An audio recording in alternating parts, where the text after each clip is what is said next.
Assalamualaikum warahmatullahi wabarakatuh dan selamat sejahtera untuk semua murid 2 USM dan juga 2 UTM. Saya Cikgu Mazara, cikgu yang akan bersama kamu untuk mata pelajaran Reka Bentuk dan Teknologi ataupun RBT sepanjang sesi PDPR pada kali ini. Baik, ini ialah paparan buku teks yang akan kamu gunakan untuk RBT dan juga buku modul. Buku modul ni kamu boleh perolehi apabila kamu membuat pembelian dengan koperasi. Untuk sementara waktu, cikgu benarkan untuk kamu mencatat semua tugasan dalam kertas A4 ataupun kertas kaja ataupun buku lama yang kamu masih ada.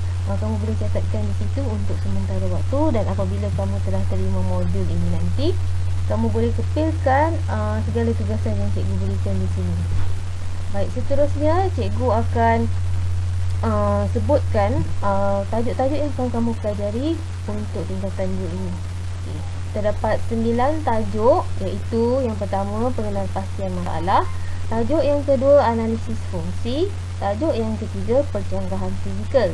Manakala tajuk yang keempat hingga tajuk yang terakhir ialah tajuk aplikasi teknologi, iaitu tajuk yang keempat teknologi pembuatan, yang kelima reka bentuk mekanikal, tajuk yang keenam reka bentuk elektrik, yang ketujuh reka bentuk elektronik, tajuk yang ke-8 reka bentuk aquaponik, manakala tajuk yang ke-9 ialah reka bentuk makanan. Baik, cikgu mulakan tajuk pertama kita hari ini ialah penyelesaian masalah secara inventif. Okey, setiap daripada kita menghadapi masalah sebenarnya. Setiap masalah ada penyelesaian. Untuk menyelesaikan sesuatu masalah, kita kena kenal pasti masalah itu terlebih dahulu. Kemudian kita kena senaraikan beberapa jalan penyelesaian. Selesaikan masalah yang kamu hadapi itu dengan teliti, dan jika masalah itu gagal diselesaikan, cubalah langkah penyelesaian yang lain pula. Okey, contoh yang senang, masalah apa yang akan berlaku dalam kehidupan kita ialah contohnya meja. Meja yang kita gunakan untuk meletakkan buku, tapi satu hari tu bila kita letak, meja tu tak boleh berfungsi, ataupun kita tengok kaki dia dah patah. Jadi itu antara contoh masalah. Jadi untuk menyelesaikan masalah, kita perlu membuat pengenalpastian masalah. Okey, sama ada masalah yang kita hadapi itu, adakah ia masalah inventif ataupun masalah bukan inventif. Okay, baik. Masalah bukan inventif ialah masalah yang dapat diselesaikan tanpa mempunyai kesan sampingan. Manakala masalah inventif pula ialah masalah yang mempunyai kesan sampingan apabila usaha penambahbaikan berlaku. Okey.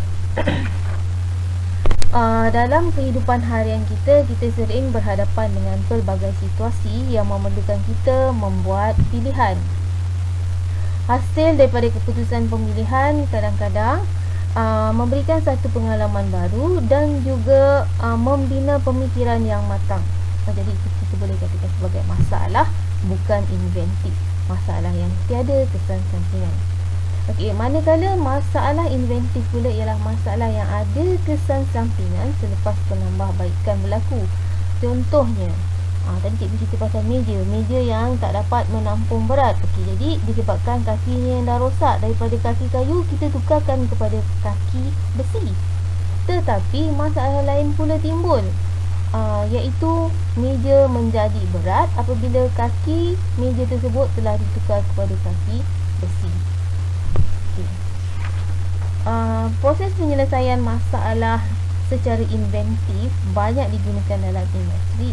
Masalah lain yang timbul dalam industri akan diubah sesuai mengikut cadangan penyelesaian masalah secara inventif. Okay, baik, seterusnya kita lihat tentang proses penyelesaian masalah bukan inventif dan juga masalah inventif. Okey, kita fokus dulu pada masalah bukan inventif.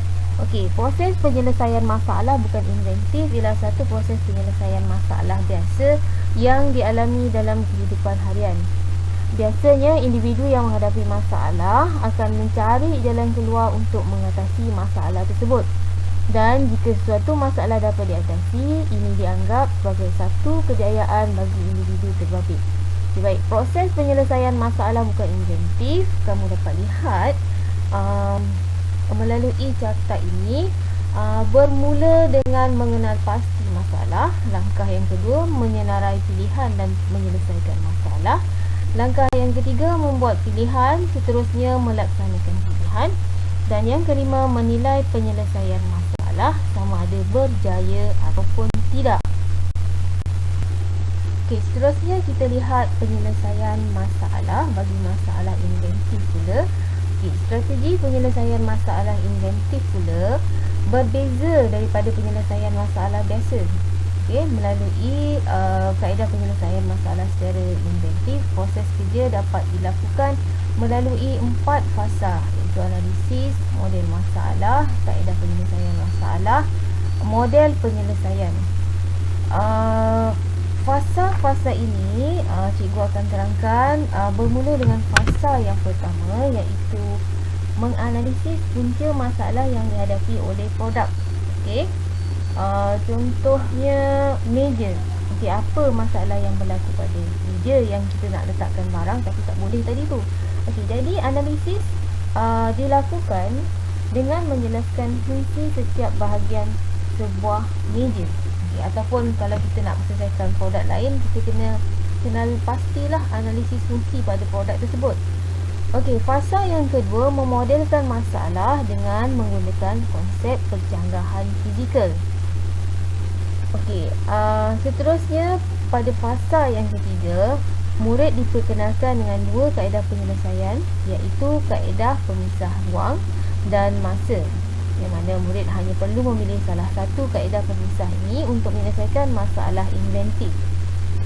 Okey, setelah perjanggaan fizikal dikenal pasti, iaitu contohnya meja perlu berat dan ringan, maka soalan yang perlu ditanyakan, adakah meja perlu berat untuk menampung beban tinggi dan ringan untuk mudah dialihkan pada masa yang sama?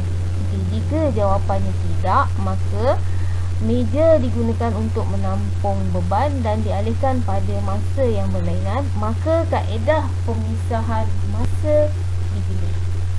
Okey, bagi fasa yang keempat pula ialah model penyelesaian spesifik prinsip inventif, yang mana setiap kaedah pemisah dibekalkan dengan pilihan-pilihan prinsip inventif.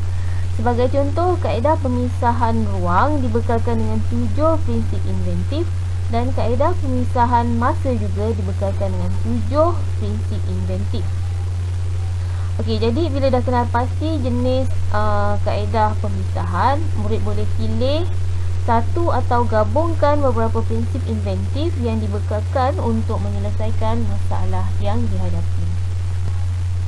Baik, seterusnya kita lihat hubung kait antara produk dengan objek dari segi fungsinya. Okay. Analisis fungsi tujuannya ialah untuk membantu mengenal sistem yang ada pada sesebuah produk. Okay, baik. Sistem tu apa? Sistem itu ialah beberapa elemen yang berkait antara satu dengan yang lain dan saling mempengaruhi dalam sesuatu pembinaan produk agar produk tersebut dapat berfungsi dengan sempurna. Okey, macam ini. Dengan kata yang lebih mudah, kita katakan dalam satu produk, contohnya kerusi, pada kerusi itu ada pelbagai komponen, ada tempat duduk, ada penyandar kerusi, kaki kerusi, skru dan kerangka kerusi. Jadi semua komponen ni saling berkait ataupun saling berhubung untuk mengekalkan fungsi masing-masing, yang mana kalau satu rosak maka akan menjejaskan fungsi kerusi tersebut ataupun fungsi sesuatu produk. Okey, dalam konsep analisis fungsi, kita perlu kenal pasti kaitan di antara produk, fungsi dan juga objek, ataupun kaitan di antara produk dengan objek dari segi fungsinya. Okey, produk ialah gabungan beberapa komponen yang membentuk produk lengkap. Macam cikgu katakan tadi, kerusi ada tempat duduk, ada penyandar, ada kaki kerusi, skru dan kerangka kerusi. Okey, manakala fungsi itu ialah tugas yang dilakukan oleh produk untuk merubah objek sasaran. Okey, dan objek pula ialah penerima kesan akibat daripada kefungsian sesuatu produk. Jadi dengan erti kata mudah ini, cikgu ringkaskan contohnya kerusi tadi. Kerusi itu ialah produk, fungsi kerusi itu ialah untuk menampung ataupun memegang. Okey, siapa yang ditampung oleh kerusi? Kita panggil dia sebagai objek ataupun penerima kesan. Siapa? Iaitu orang ataupun manusia. Okey. Cikgu beri contoh lain, meja. Okay. Kita gunakan meja untuk apa? Contohnya kita gunakan meja untuk meletakkan buku. Jadi meja itu ialah produk. Fungsi meja ialah untuk memegang ataupun tindakan meja itu ialah untuk memegang, dan objek yang menerima kesan, apa yang kita nak letak atas meja tadi tu ialah buku. Jadi buku ialah objek ataupun penerima kesan.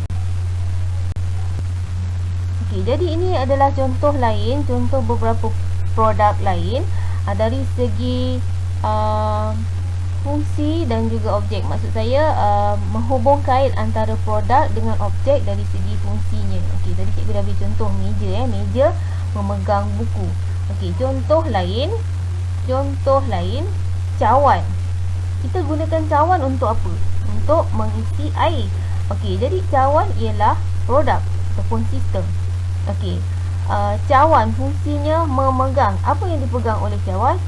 Yang dipegang oleh cawan ialah air, ataupun kita katakan air itu sebagai objek ataupun penerima kesan. Okey, begitu juga dengan klip. Kamu nampak di sini, klip ialah produk. Fungsi klip memegang kertas. Maksud memegang dekat sini ialah maksudnya dia menggabungkan semua kertas-kertas menjadi satu. Itu maksud klip memegang kertas.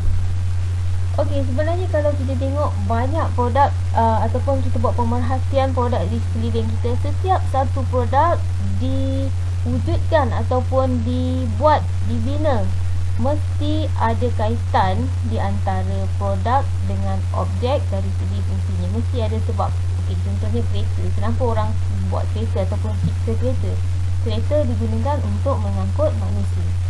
Okey, itu adalah beberapa contoh lain, okey, tentang kaitan di antara produk dengan objek dari segi fungsinya. Baik, seterusnya kita lihat bagaimana kita nak menentukan fungsi komponen bagi setiap satu produk. Okey, baik, melukis sistem fungsi.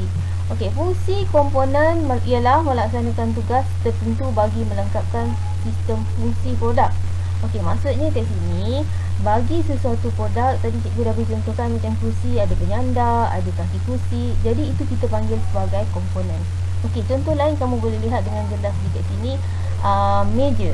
Okey, jadi komponen meja ialah muka meja, kaki meja, skru dan juga lantai.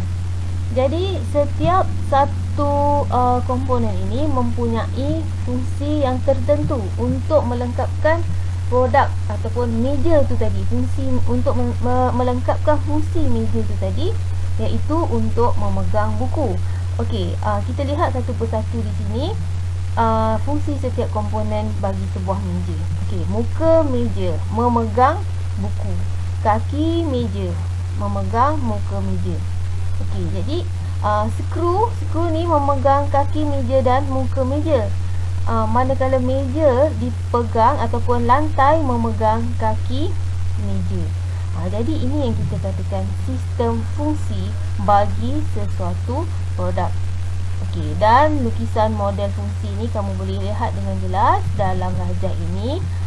Cikgu ulang sekali lagi. Lantai memegang kaki meja, kaki meja memegang muka meja memegang buku. Yang mana kaki meja dan muka meja dipegang ataupun skru memegang kaki meja dan juga muka meja.